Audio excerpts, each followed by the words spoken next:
Hello, everyone, and welcome again to Finding Your Joy. Paula Vail here, and I'm just so happy again this week to just have another amazing guest. I'm happy to share with you an energy sister that I met through the show, and I had the honor of being interviewed by her. Just a fantastic lady. Today we have with us Kerri Hum. She is a soul guide, a best-selling author, and the host of the show, Soul Nectar. I am so happy to have you here today, Kerri. Thank you and welcome. Thank you for inviting me to be on the show. I'm looking forward to our conversation today.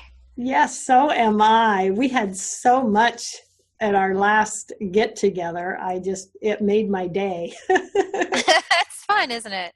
Yeah, now we get to reverse roles. It's so fun. I love it. Well, tell everyone a bit about your background and, how that brought you to where you're at today. Absolutely. So, your show is all about finding your joy, and that's definitely been my life's mission, is finding my joy. I had a lot of challenges, I guess, would say. I think all of us have challenges in life, and I definitely, a lot of my challenges were mental and emotional challenges, were things hidden in the shadows, things that were from early childhood trauma that I experienced from 0 to 5, that set the wheels in motion for, some suffering in my life and in relationships and patterns and things that I was doing that didn't really serve me.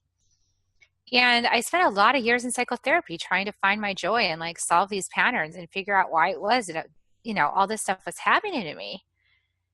And my parents, I should say that 0 to 5, a lot of it was my natural father and my first stepfather, those dynamics that were what was causing the suffering. There was some, early childhood abuse, there was sexual abuse, there was, some difficult things for people to hear about. But from 5 on, I had a great stepdad who was my father, my dad from the time I was 5. And he really showed me how to honor myself, what it meant to have a relationship where, the husband honors the mother, where the husband is, a good dad to the child. He really demonstrated that for me. So, I think we talked about this in our broadcast together, but it's so funny how, when you're finding your joy, so much of it depends on your perspective, or what perspective you choose to adopt about a situation, how you choose to perceive it. Yes. is really 90% of finding joy. Yes, that is a powerful statement, because perspective is everything. You can have the statement made or the situation or the gesture, but how you perceive it makes the whole difference in what direction you go from there. Yeah. And I think in my life, I chose to internalize things. So all of us respond to suffering and pain from our environment in different ways. Some people lash out at others when they're feeling pain. And some people, like me, start to abuse themselves, turn it inwards, take the pain out there and turn it inwards and start self-abuse. And that's the pattern that I took on. And so my journey of life was, a lot of my first half of my life was spent in what's wrong with me that I need to fix in order to be happy. What's wrong with me that I need to fix in order to be accepted by my family and by people out there that I meet? What needs to work in here to be different? Yes. And psychotherapy is designed to talk about it over and over and over and over and over again, every week after week, which, I think that the idea of that is a heart-centered, real desire to help people. But I think it lacks understanding about the fabric of our universe and how it actually works. Yeah. And Paula, I know you understand this, but and maybe like you, I'm not sure when you made this realization, but 6 years ago, I made the realization when I decided to stop talking about it. I started meeting teachers and people who helped me to stop looking at the negative side of things, stop looking, for the problem, start looking for what's right, and stop talking about it. Like not that we're doing a bypass and not deal with it, but we're going to deal with it in a different way. We're going to track it. Track it's a word that I use now. We're going to track the energy of it. We're going to track the pattern of it. And then we're going to locate it, pull that negative energy out and fill it back up with light. So we're not focused on the storytelling aspect. We're focused more on the feeling sense of it and the place it lives, and then finding it and healing it. We're focused on healing, rather than coping. Yes. So it's a whole different paradigm.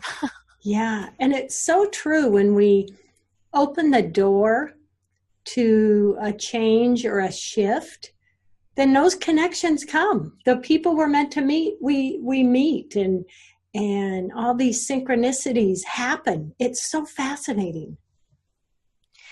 And I think that it takes a good deal of either incredible frustration at the current paradigms, which is what I had, right? I was like, okay, 20 years later, a week of weekly psychotherapy after 20 years didn't work.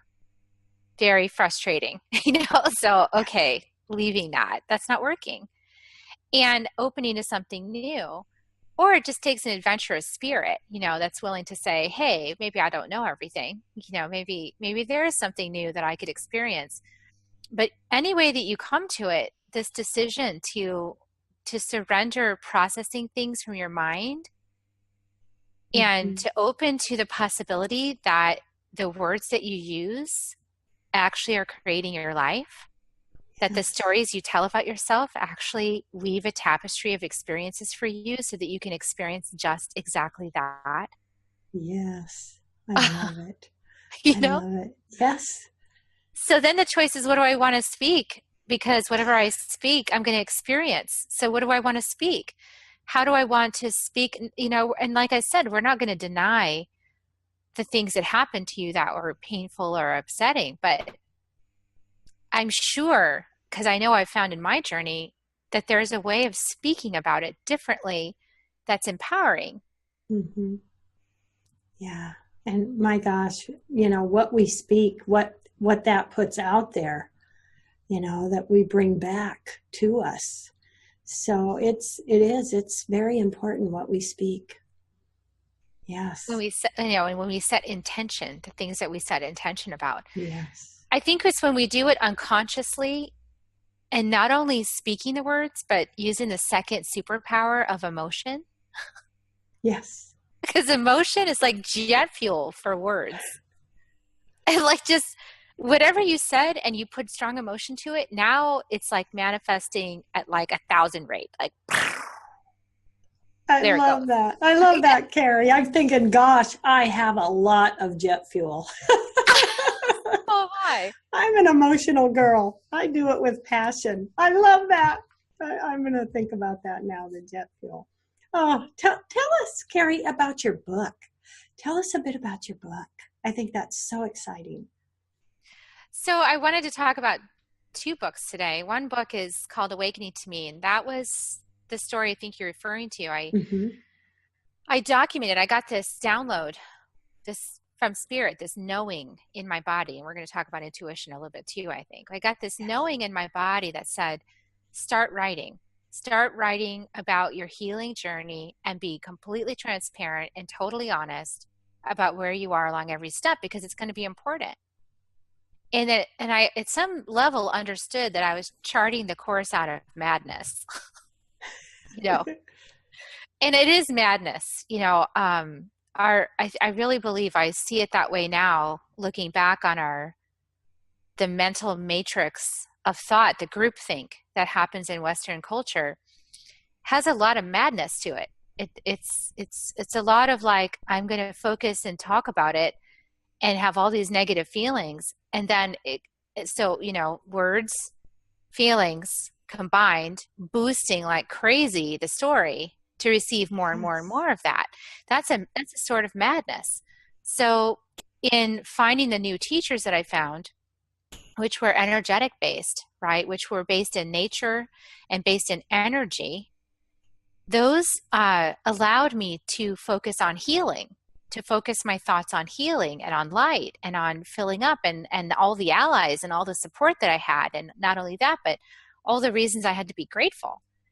And that was a process of learning. It was a process of undomesticating myself from one framework and domesticating myself by choice in a new framework that was more supportive. So that's the journey that's captured in that book, Awakening to Me. And the thing that's really interesting about it is that, you know, that spiral they talk about in your personal development, the spiral, maybe people don't know about it, so I'll share.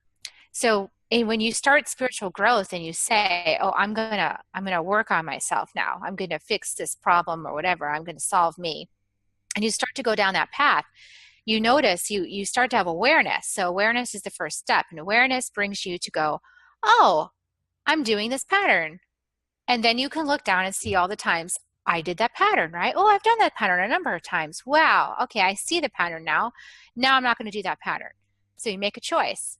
And then the choice in itself is a huge bit of the power of the transformation, but then you've got to apply it. So you start applying it, and then you're caught by surprise. Oh, I just did the pattern again. Just Yeah. didn't realize that I was doing the pattern again, and you catch yourself. Oh, there it is again. So now, but you're in a new place with the pattern. You see yourself, just did it again. Okay, but I'm in a new place. So, okay, now I want to close that door to doing the pattern. So I'm going to close that door to doing the pattern. Okay, now I'm going to work and fill myself up more. And then you go, and it goes like that. And you keep finding yourself, oh, just did the pattern again.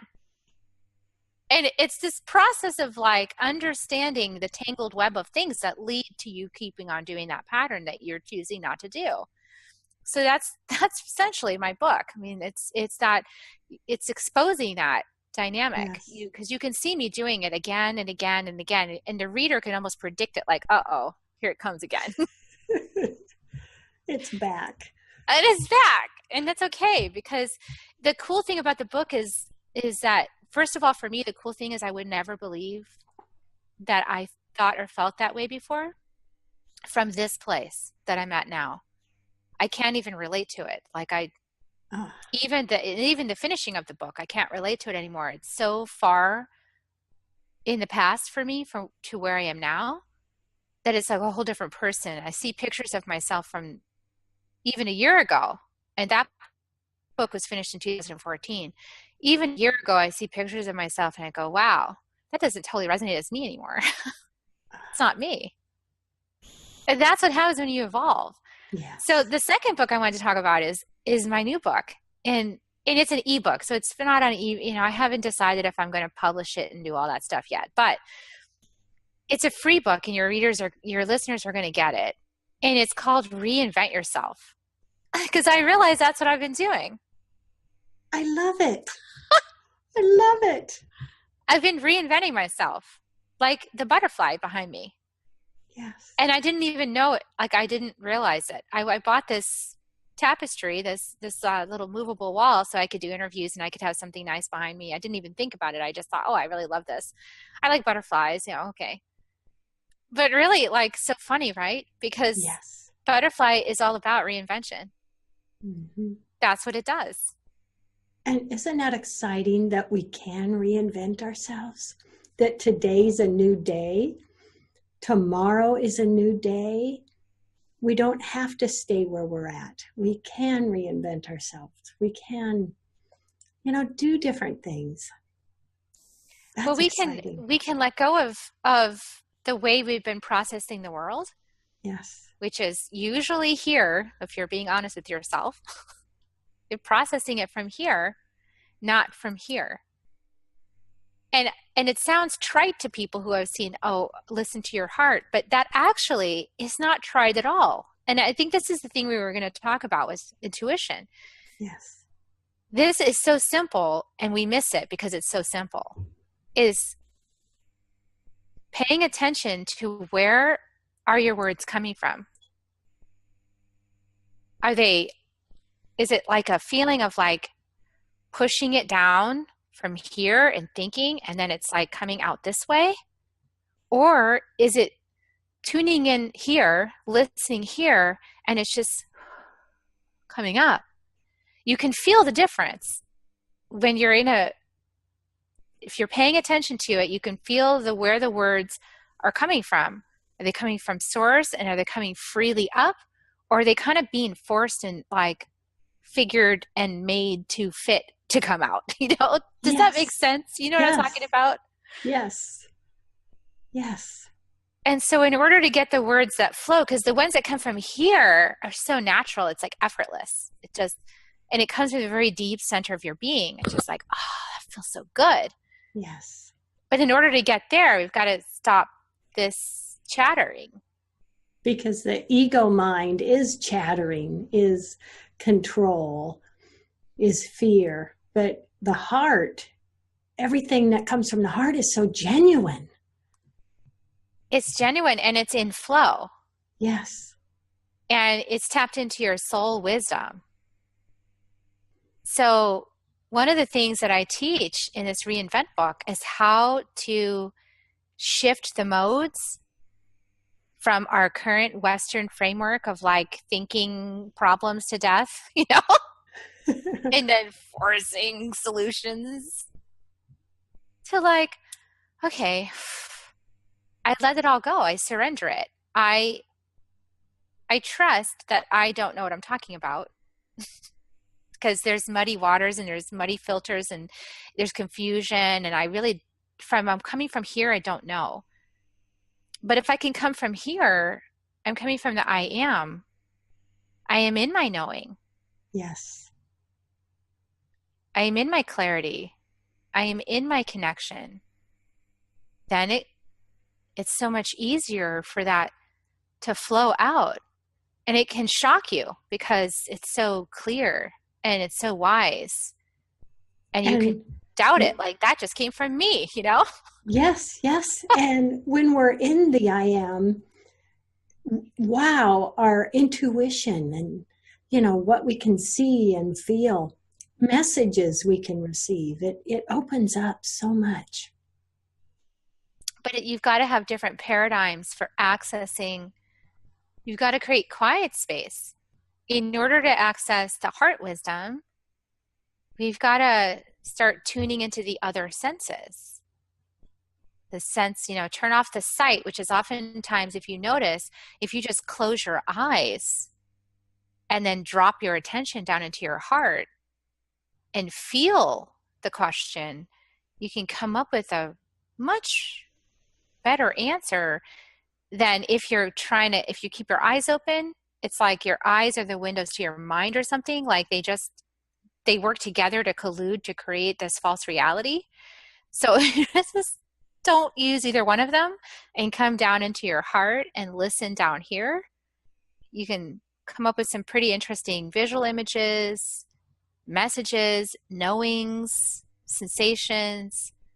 And even you can start to play games with the universe. You can start to play. I love this game I got from my first teacher, Gary Starnes. He has this training called Spirit Paths, and his name is Gary, Gerry, Starnes.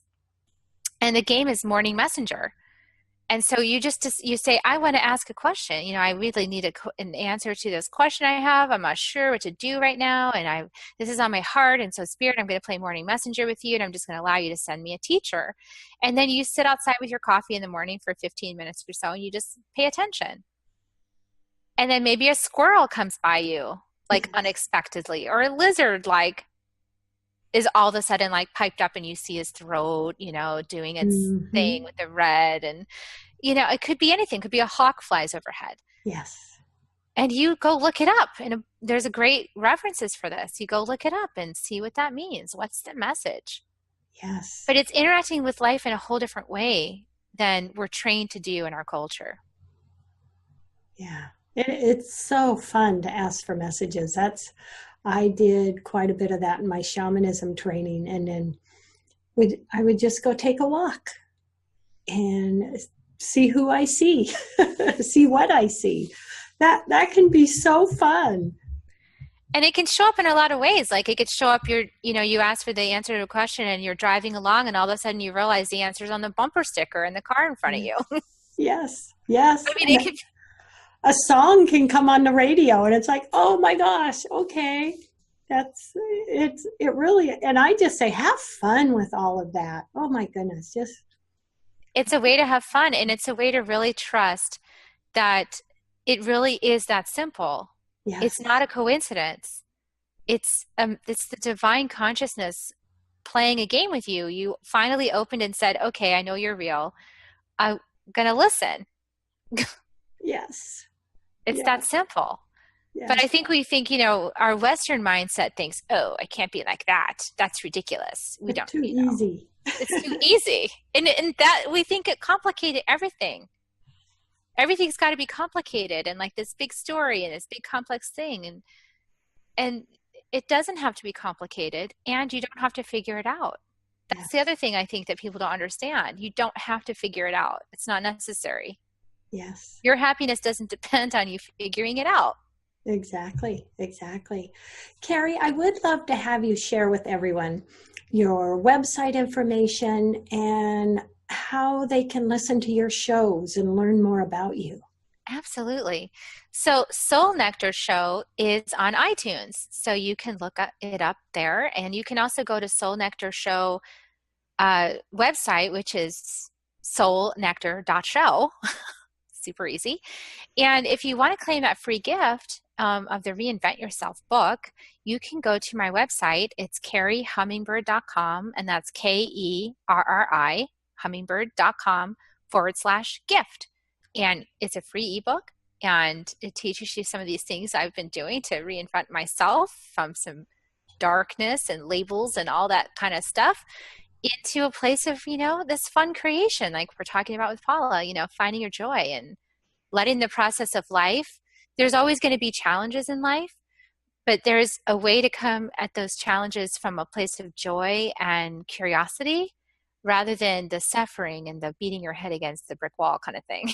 Like you can actually enjoy the process is what I'm trying to say. I love that.